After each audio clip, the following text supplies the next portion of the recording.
Ladies and gentlemen, good afternoon and welcome again to your favorite channel, the Eureka channel. And so this afternoon, I'm going to share with you a very interesting topic which has also been a concern of both the doctors and medical sociologists. They wonder, one, why patients fear to see a doctor. And so, as a sociologist who has got a lot of interest in the world of medical sociology or sociology of medicine, I am going to dissect and to unearth why patients don't want to go to see a doctor. The doctors may not understand why after seeing a patient, after that it will become the end and the patient may never come to the hospital again. One of the reasons, especially with the men don't go to hospital due to socialization. Men are socialized that they are strong, they have got a lot of energy, and they are not the weaker sex. Hospitals are for women and for children who are weak. And many times when men go to the hospital, many of them are about to die.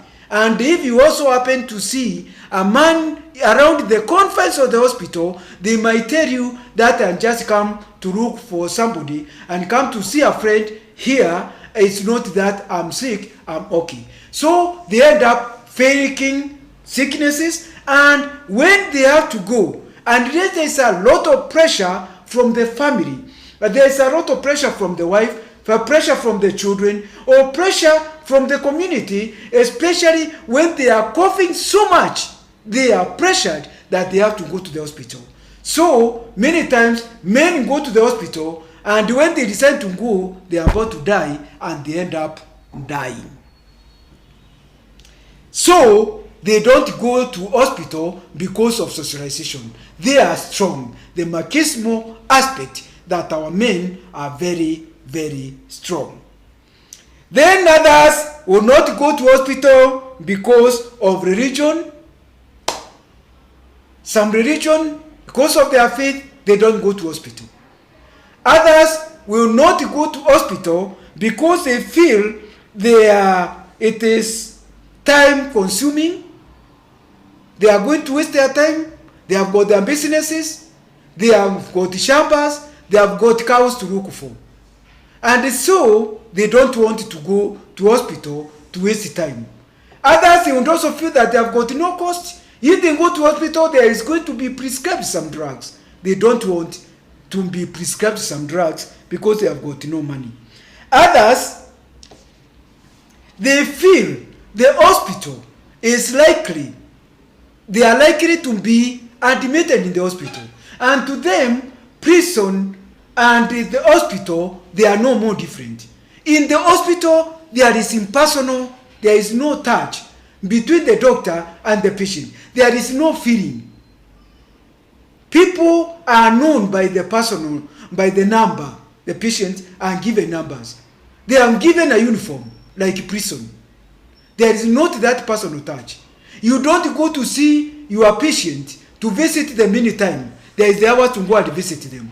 They feel that this is a prison and they will not like to ever imagine being admitted there. Then the others is that they feel, they are fearing if they have a problem, the doctor might diagnose a more serious problem. Why don't I stay with my problem? Instead of them diagnosing, I've got cancer, I've got COVID, for example. Why should I go there? There is bliss in ignorance. Others feel that whenever they go to the hospital, there is going to be a prescription. There is no need you are going to go to hospital and you'll be left free. So, what is going to happen? I don't want those drugs. Others fear to be taken drugs. Others also fear the aspect of on being tested. Their fear, for example, rectal exam. If it come now to rectum, they don't really want that test.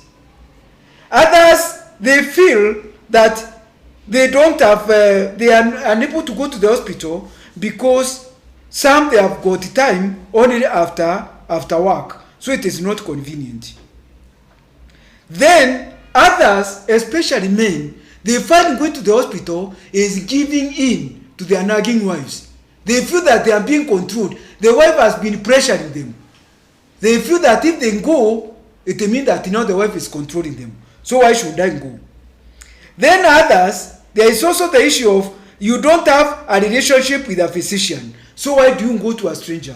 The patient-doctor relationship is very cold, very inhuman. Most of the doctors, most of the nurses, and even most of the health professionals, they treat patients with a lot of disrespect, with a lot of inhumanity, because especially with the doctors, they feel they want a lot of power. Doctors, priests, lawyers, judges, they feel that they have the life of men in their hands. They feel there is a lot of power in their profession. And so especially doctors, many of them are very arrogant. They are, because a doctor is the one who will give you instruction, will even tell even the president, remove your trouser for injection, and the president will obey without any question. There is the power of medicine, the power of the doctor. And using that one, most of these people, they don't create good relationship. So why should they go to the doctor? Then others feel that the doctor will pick on your habits. They tell you that stop your drinking, stop eating certain type of food, go to the gym. Your body size is too much. You have got diabetes. You have got this and that. When do I go to the doctor? Other patients, they are also fearing to be told that you have got STIs, sexually transmitted diseases. You have got syphilis. You have got gonorrhea, chlamydia, and all these others. So, go and bring your partner who want to be told that. Others, they fear to be told that they have to go for an operation. Others fear injections. And others, they associate hospital with death. After all, where are the mortuaries? They are there. So they fear that if they go to hospital, they are nearing to die.